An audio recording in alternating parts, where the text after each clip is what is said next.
This is the next video in a chapter on chemical bonding and molecular geometry.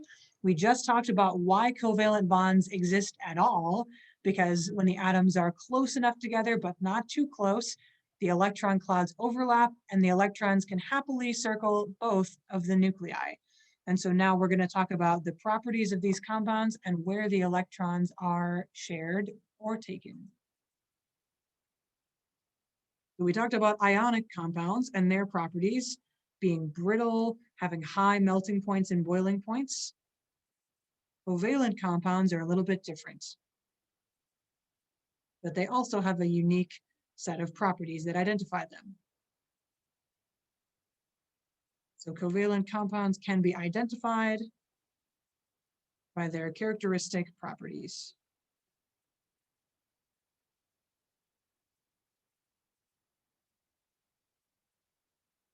And here are some of the properties of covalent compounds. So rather than being brittle, they are usually soft. Rather than having a high melting and boiling point, they usually have low melting and boiling points. Because of the low melting and boiling points, we'll put that here, they tend to be liquid or solid at room temperature. And they are insoluble in water. And they are not conductive at all.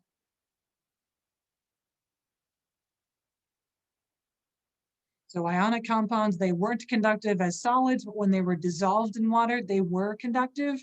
In the case of covalent compounds, they are just poor conductors all the time. They cannot be dissolved in water because they do not contain ions with charges, and so they cannot conduct at all. And so these properties, which are very different from ionic compound properties, are a result of the weaker strength of covalent bonding. A lot of the macroscopic properties that we see are a result of the microscopic properties, properties of the way that the atoms and elements bond together and their orientation. The properties are a result of the weaker strength of covalent bonds. So one example of a covalent compound is Cl2. And while we can't draw ions because no ions are formed, we can still look at how the electron trade-off happens. So we did chlorine in the last video. Chlorine is here.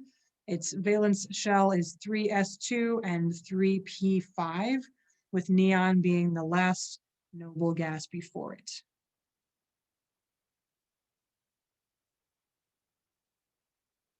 And that is going to be the same for both of these because they're the same element.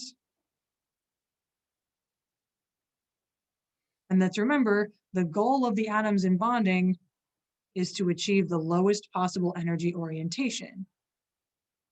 And part of that is what we talked about in the last video, with the overlapping of the electron clouds and the attraction to multiple nuclei. The other half of it is to obtain a noble gas electron orientation. Electron configuration, I mean. To try and fill the entire valence shell with electrons. And so here we seem to have reached kind of a standstill. In the last situation, one of the atoms gave its electron away and the other atom took the electron from the first one. But we can see that that isn't going to work here. If the chlorine on the bottom took an electron from the chlorine on the top, then the chlorine on the bottom would have a full valence shell. It would have a noble gas configuration, but the chlorine on the top wouldn't. And we would have really uncomfortable ions, and we might form an ionic bond, but definitely not a covalent bond. A covalent bond is slightly different.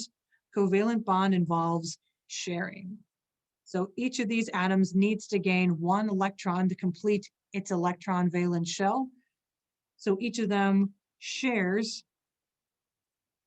one of their electrons so that they can both have 8 electrons in their valence shell. So the first chlorine shares one, and the second chlorine shares one. So what it looks like when we form that chlorine-chlorine covalent bond